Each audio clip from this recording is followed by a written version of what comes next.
They say some children are gifts from the gods, but Adana's child, her child was born from something far more dangerous, a mother's desperate tears and a promise she never should have made.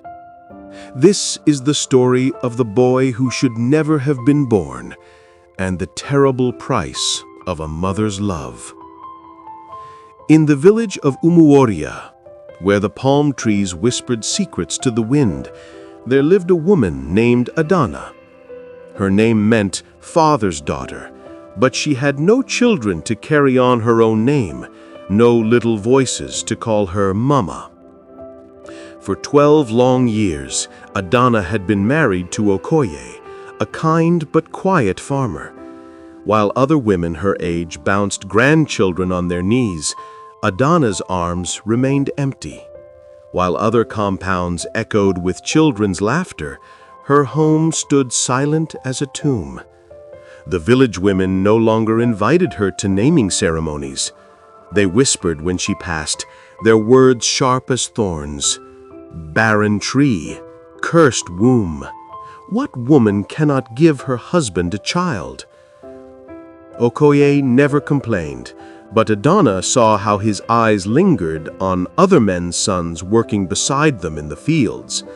She felt his silent sadness like a heavy stone in her chest. She had tried everything. The native doctor gave her bitter herbs that made her vomit for 3 days. The priestess made her bathe in the river at midnight under the full moon. The old herbalist from the neighboring village sold her roots to bury under her bed. Nothing worked. One evening, after another failed remedy, Adana could bear it no more. While Okoye slept, she slipped from their home and walked into the sacred forest, the place where no woman was supposed to go alone, especially at night. The forest seemed alive, watching her. Shadows moved where there should be stillness. Strange bird calls echoed through the darkness, but Adana didn't care. If the spirits wanted to take her, let them. A life without children was no life at all. She walked until she found the ancient Iroko tree, the one the elders said was older than the village itself, older than memory. Its massive roots twisted above the ground like the fingers of a buried giant. Adana fell to her knees, and then, for the first time since she was a child, she wept. She wept for the babies that never came. She wept for the names she would never call. She wept for the lullabies that would never be sung. Her tears fell onto the earth, soaking into the soil at the base of the great tree. "Please," she sobbed, to whatever spirits were listening, "please, I will give anything, anything. Just let me hold a child of my own. Let me know what it means to be called Mama just once before I die." The wind stopped. The forest went completely silent. Even the insects ceased their chirping. Then a voice, old as stone, deep as the earth itself, spoke from everywhere and nowhere. "Anything, daughter of sorrow?" Adana's blood froze. She looked around wildly, but saw no one. Who speaks?" she whispered. "I am the keeper of this sacred ground. I have heard your tears, Adana. They taste of true desperation." "Please," Adana said, prostrating herself on the ground, "I spoke truly. I will give anything for a child." "Anything has a price, mortal woman. Are you prepared to pay it?" "Yes, 1,000 times yes." A long pause filled the air, heavy with meaning. "Very well. Return to your home. You will find a calabash at your doorstep. Take it inside. Care for it as you would a child. Feed it with your tears each night for 7 nights. On the 7th night, your wish will be granted." "That's all?" Adana could hardly believe it. "That is not all. Listen carefully, for I will not repeat myself. The child will be yours, but he will not be like other children. You must follow 3 sacred rules, or everything will be taken from you." Adana's heart hammered, but she nodded. "Tell me, I will obey."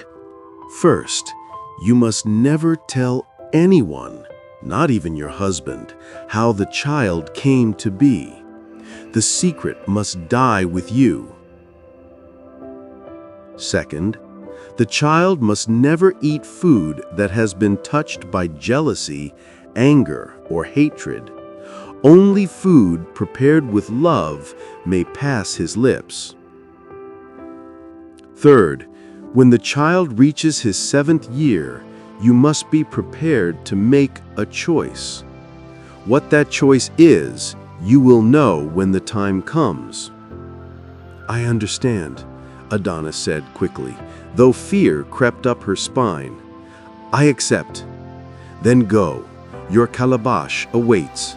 Remember, Adana, some gifts carry the weight of destiny. You have called out to forces older than your comprehension. There is no turning back now." The wind returned. The forest came alive again, and Adana knew she was alone. She ran back through the forest, branches tearing at her wrapper, thorns scratching her legs. When she burst from the tree line and approached her compound, her breath caught in her throat. There, sitting perfectly centered at her doorstep, was a large calabash, smooth and unblemished, gleaming in the moonlight as though it held light within. With trembling hands, Adana carried the calabash inside. It was warm to the touch, almost like living flesh. She set it in the corner of the room where she had prepared for the babies that never came. A small cloth, a wooden rattle Okoye had carved years ago, now gathering dust. That night, when Okoye asked about the calabash, Adana felt the first lie rise to her lips. "I bought it at the market, for storing palm oil." Each night, as instructed, she wept over the calabash, not false tears, but real ones, tears of hope, tears of fear, tears of desperate longing. The calabash seemed to drink them in, growing warmer, almost pulsing with life. On the 7th night, Adana wept her final tears onto the calabash. As the last drop touched its surface, the calabash began to glow. Soft at first, then brighter, until Adana had to shield her eyes. A crack appeared down its center, then another. The calabash split open like a blooming flower, and there, curled inside like a seed, was a baby boy. He was perfect, impossibly perfect. His skin gleamed like polished mahogany. His eyes were bright and aware, too aware for a newborn. And when he looked at Adana, he smiled. Adana scooped him up, and the moment she held him against her chest, he began to cry. A normal, healthy, beautiful baby cry. She wept again, but this time with joy so overwhelming she thought her heart might burst. "Mama," the baby whispered, though no newborn should speak. "Mama." Okoye woke to the sound of a baby crying. He stumbled from the sleeping mat, rubbing his eyes, certain he was dreaming. But there was his wife, holding a baby, tears streaming down her face. "Adana! What? How?" "The gods have blessed us," she said, and that much was true. Our prayers have been answered." Okoye wanted to ask more. Where had the baby come from? How was this possible? But when he held his son for the first time, all questions vanished. He had a child. After 12 years of waiting, he had a son. They named him Chukwudi, meaning God exists. News of the miracle baby spread through Umuoria like wildfire. The barren woman had given birth. Some were happy for Adana, others were suspicious. How does a woman who couldn't conceive for 12 years suddenly have a baby? But all doubts vanished when they saw Chukwudi. The boy was extraordinary. By 3 months he could walk. By 6 months, he spoke in complete sentences. By 1 year, he could read and write better than children twice his age. More than that, wherever Chukwudi went, good fortune followed. Crops grew taller in fields he passed. Sick children recovered after he visited them. The village well, which had been running dry, suddenly flowed with sweet water after he drew from it. The villagers began to call him the Kalabash child, though they didn't know how accurate that name was. They brought him gifts. They sought his blessings. Adana and Okoye's compound became a place of pilgrimage. Adana remembered the second rule. The child must never eat food touched by jealousy, anger, or hatred. Only food prepared with love may pass his lips. So she prepared all of Chukwudi's meals herself, cooking with love and gratitude, never allowing anyone else to feed him. When people asked why, she said, "A mother knows best what her child needs." For 6 beautiful years, life was perfect. Okoye's farm prospered. Adana was no longer scorned, but celebrated, and Chukwudi grew in wisdom and grace, beloved by all. But not all. Nicoli, the chief's senior wife, watched the Kalabash child with burning eyes. Her own sons were strong and healthy, but they were ordinary. Why should a woman who was cursed for 12 years have such a special child? Why should Adana, once the lowest woman in the village, now be honored above everyone else? Jealousy is a poison that spreads slowly, infecting everything it touches. Nicoli began to whisper to other women, "Have you noticed Adana never lets anyone feed that boy? What is she hiding? That child is not natural. No baby develops that fast. Mark my words, there's dark magic in that house." 1 week before Chukwudi's 7th birthday, Nicoli came to Adana's compound bearing a clay pot. "Sister Adana," she said with a smile that didn't reach her eyes, "I have made my special melon soup for the Kalabash child. Everyone knows it's the finest in the village. It would honor me if you would serve it to him." Adana felt ice in her veins. She looked at the pot and saw death. "Thank you, Nicoli, but Chukwudi has already eaten." "Then save it for tomorrow." He doesn't like melon soup." Nicoli's smile turned sharp. "Strange. I've heard him say it's his favorite. What kind of mother doesn't know her own child's preferences?" Other women had gathered, watching the exchange. Adana felt trapped. I will keep it. Thank you." Nicoli's left, but her eyes promised this wasn't over. That night, Adana stared at the pot of soup. She could smell the jealousy in it, could sense the hatred that had stirred it. She would never let Chukwudi eat it. But Chukwudi, now nearly 7 and sharp as a blade, watched his mother's fear. "Mama," he said softly, "the time is coming, isn't it? The choice you must make." Adana gasped. "How do you know about that?" "I have always known, Mama. I remember the calabash. I remember the sacred tree. I remember everything." "Then you know I will never let anyone hurt you. I will protect you always." Chukudi smiled sadly, a smile too old for a child's face. "That is the choice, Mama, to protect me or to let me go." On Chukudi's 7th birthday, the entire village gathered for a celebration.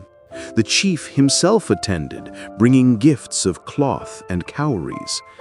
Nkoli came too, carrying another pot. "I've made a special birthday soup," she announced loudly. "Surely the Kalabash child can eat from my hands on such an important day." All eyes turned to Adana. To refuse now, publicly, would be an unforgivable insult to the chief's wife. Adana looked at Chukudi. He nodded slightly. "Of course," Adana heard herself say. "How generous."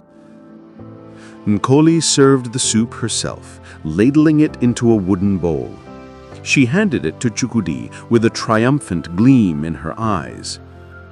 Chukudi took the bowl. Everyone watched. Adana's heart stopped beating. He raised the spoon to his lips. The moment the soup touched his tongue, Chukudi's eyes widened. He dropped the bowl. It shattered on the ground. "Mama, it's time." His skin began to glow, just as the calabash had glowed 7 years ago. People gasped and stepped back. "Chukudi!" Adana screamed, reaching for him. But the boy was changing. His form became translucent, becoming light itself. "Don't cry, Mama. You gave me 7 years of love. That was the bargain. 7 years of being human, of knowing what it means to be loved and to love. That was your gift to me." "No! I won't let you go. I'll do anything." "You already gave anything, Mama, and you received everything. 7 years of joy, 7 years of blessing. That was always the price." Adana fell to her knees. "Then take me instead." Chukudi's glowing form knelt beside her, and though he was no longer quite solid, she felt his hand on her cheek. "This is the choice, Mama. Hold on to me and watch me fade away in suffering, breaking the sacred law, or let me go with your blessing, and I will return to the earth, bringing blessing to this land forever. Your tears created me. Your love sustained me. Your choice will determine what I become." Tears streamed down Adana's face. This was the cruelest choice of all, to let go of the child she'd waited 12 years for, the child she'd bargained everything for. But she looked into his wise, ancient eyes and saw the truth. He had never been meant to stay. "I love you," she whispered. "I will always love you. And I love you, Mama. Because of you, I know what love is." She released him. Chukudi smiled, a smile of pure joy, and dissolved into 1,000 points of light. The lights rose into the air, then fell like gentle rain onto the village, soaking into the earth. Where each light touched, a seed sprouted. By morning, the entire village was surrounded by a grove of beautiful, fruit-bearing trees. Trees that would feed Umuoria for generations to come. Nkoli fell to her knees, weeping with shame. Her pot had cracked in two, and everyone saw the hatred that had made it. Adana never had another child, but she didn't need one. She had been a mother. She had loved and been loved. And every day, when she walked among the trees that had once been her son, she felt his presence. The villagers say that the trees never stop growing. They say that fruit from those trees can heal sickness and bring peace to troubled hearts. They say if you sit beneath those branches and weep, you'll hear a child's voice whispering, "Don't cry, Mama. I'm still here." They say some children are gifts from the gods. But Adana's child, her child, was a gift to the gods, returned with love, becoming something eternal. This is the story of the Kalabash child who taught a village that the greatest love isn't holding on. It's knowing when to let go. What would you give up for the one you love? And when the time comes, could you let them go? Thanks for watching. If you have thoughts or questions, drop them in the comments.